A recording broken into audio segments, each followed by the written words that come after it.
नमस्कार। सोचिए, एक देश जो सदियों की गुलामी के बाद आजाद हुआ है। चारों तरफ उम्मीद तो है, पर बंटवारे का जख्म भी है। एक अनिश्चितता है। और इन सब के बीच एक सबसे बड़ा सवाल कि आखिर करोड़ों लोगों के इस विशाल देश को एक साथ जोड़ेगा कौन? जवाब था एक किताब, भारत का संविधान। तो चलिए आज इसी किताब के बनने की इस बेहद दिलचस्प कहानी को जानते हैं। हाँ, यही सवाल था। एक देश, करोड़ों लोग और हजारों भाषाएं, मतलब इतनी विविधता। इन सबको एक साथ एक कानून के धागे में पिरोना, जरा सोचिए कितना बड़ा, कितना मुश्किल काम रहा होगा। और यही वो ऐतिहासिक चुनौती थी जिसका सामना हमारे राष्ट्र निर्माताओं को करना था। तो बस आजादी मिलते ही ये सफर शुरू हुआ, एक ऐसा संविधान बनाने का जो सिर्फ एक रूल बुक ना हो, बल्कि एक नए भारत की आत्मा हो। देखिए, 15 अगस्त 1947 को आज़ादी मिलना तो बस पहला कदम था। असली चुनौती तो अब थी। एक ऐसा मजबूत ढांचा बनाना जो इस विशाल देश को सिर्फ एक साथ ही ना रखे, बल्कि हर एक नागरिक को उसके हक, उसके अधिकार की गारंटी भी दे। और बस इसी जरूरत ने जन्म दिया भारत के संविधान निर्माण की प्रक्रिया को। तो सवाल ये उठता है कि भाई, इतना बड़ा, इतना जिम्मेदारी वाला काम आखिर करेगा कौन? सौंपा किसे गया? इसके लिए बनाई गई एक सभा, पूरे देश से चुने हुए प्रतिनिधियों की एक सभा, जिसे हम आज भारत की संविधान सभा या कॉन्स्टिट्यूएंट असेंबली के नाम से जानते हैं। 299, 299, ये सिर्फ एक नंबर नहीं है। ये उन लोगों की संख्या थी जो भारत के बंटवारे के बाद संविधान सभा में बचे थे। वो 299 लोग जिनके कंधों पर करोड़ों लोगों के आने वाले कल को लिखने की जिम्मेदारी थी। और हाँ, ये कोई ऐसे ही चुने हुए लोग नहीं थे। ये पूरे भारत से, हर प्रांत, हर क्षेत्र से आए प्रतिनिधि थे। मकसद बिल्कुल साफ था कि जो संविधान बने उसमें पूरे हिंदुस्तान की आवाज हो, हर किसी की सोच शामिल हो। अब देखिए, 299 लोगों के लिए इतना बड़ा काम एक साथ करना तो मुमकिन था नहीं। इसीलिए इस पूरे प्रोसेस को मैनेज करने के लिए एक बहुत बढ़िया योजना बनाई गई। इसमें एक थे मुख्य वास्तुकार और साथ में थीं कई समितियां। चलिए देखते हैं ये काम हुआ कैसे। इस बहुत बड़े काम को आप एक बड़ी मशीन की तरह समझ सकते हैं, जिसे चलाने के लिए इसे छोटे छोटे हिस्सों में बांटा गया। कुल 22 समितियां बनाई गईं। हर समिति को एक खास काम दिया गया। जैसे एक समिति को मौलिक अधिकारों पर काम करना था, तो दूसरी को केंद्र और राज्यों के बीच के रिश्तों पर। इन सब 22 समितियों में से एक समिति सबसे ज्यादा महत्वपूर्ण थी। सबसे बड़ी जिम्मेदारी इसी के कंधों पर थी। ये थी मसौदा समिति, यानी कि ड्राफ्टिंग कमिटी।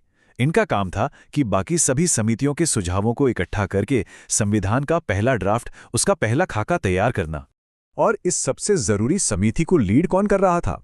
अध्यक्ष थे डॉक्टर B.R. अम्बेडकर। उनके साथ थे 6 और दिग्गज सदस्य, सबके सब कानून और प्रशासन के बड़े विशेषज्ञ।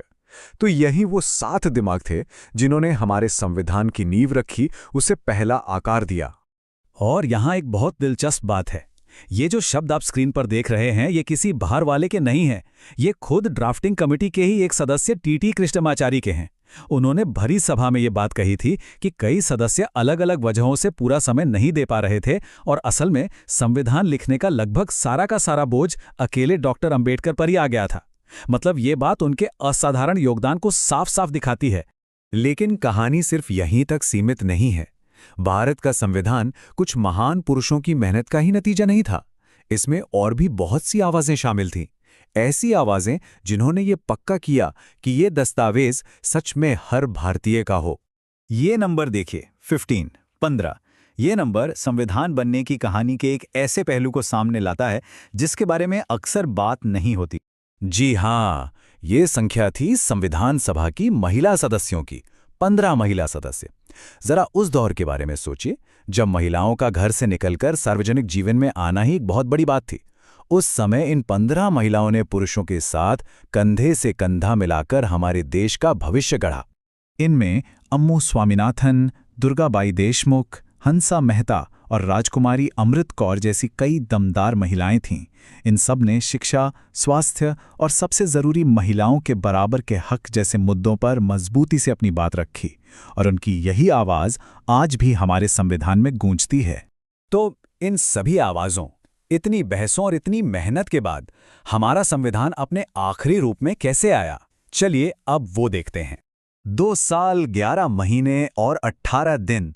जी हाँ, इतना लंबा वक्त लगा दुनिया के सबसे बड़े लिखित संविधान को बनाने में। यह समय ही अपने आप में कहानी है कि कितनी मेहनत लगी होगी, कितनी बहसें हुई होंगी, कितना सोचा विचारा गया होगा। तो ये पूरा सफ़र शुरू हुआ दिसंबर 1946 में पहली बैठक के साथ। फिर अगस्त 1947 में जब ड्राफ्टिंग कमेटी बनी तो काम ने रफ्तार पकड़ी। और फिर आया वो ऐतिहासिक दिन 26 नवंबर 1949, जब हमारा संविधान बनकर तैयार हो गया। और हाँ, इसी दिन को हम आज संविधान दिवस के तौर पर मनाते हैं। और फिर ठीक 2 महीने बाद 26 जनवरी 1950 को इसे पूरे देश में लागू कर दिया गया और भारत असल मायनों में एक गणराज्य बना। तो इन अथक प्रयासों का नतीजा था भारत का संविधान, एक ऐसा दस्तावेज जो आज भी देश को रास्ता दिखाता है। यही वो किताब है जो हर भारतीय को अधिकार देती है, हमें हमारे कर्तव्य याद दिलाती है, और ये हमारे लोकतंत्र की सबसे मजबूत नींव है। एक ऐसा दस्तावेज जो 70 साल से भी ज्यादा वक्त से हर चुनौती पर खरा उतरा है। और इस महान किताब के दिल में क्या है? इसके दिल में हैं 3 सुनहरे आदर्श: स्वतंत्रता, समता और बंधुता। Liberty, equality and fraternity. ये सिर्फ शब्द नहीं हैं, ये वो वादे हैं जो संविधान हर भारतीय से करता है। और ये वही आदर्श हैं जिनके लिए डॉक्टर अंबेडकर ने अपनी पूरी जिंदगी लगा दी। लेकिन कहानी यहाँ खत्म नहीं होती। डॉक्टर अंबेडकर ने संविधान को देश को सौंपते हुए एक बहुत बड़ा सवाल हम सबके लिए छोड़ा था। उन्होंने कहा था कि संविधान एक व्यक्ति एक वोट का अधिकार देकर राजनीतिक बराबरी तो दे रहा है, पर जब तक समाज में और अर्थव्यवस्था में बराबरी नहीं आएगी, तब तक के राजनीतिक लोकतंत्र खतरे में रहेगा। जरा सोचिए, ये सवाल आज भी कितना जरूरी है, और ये हमें इस बात पर सोचने के लिए मजबूर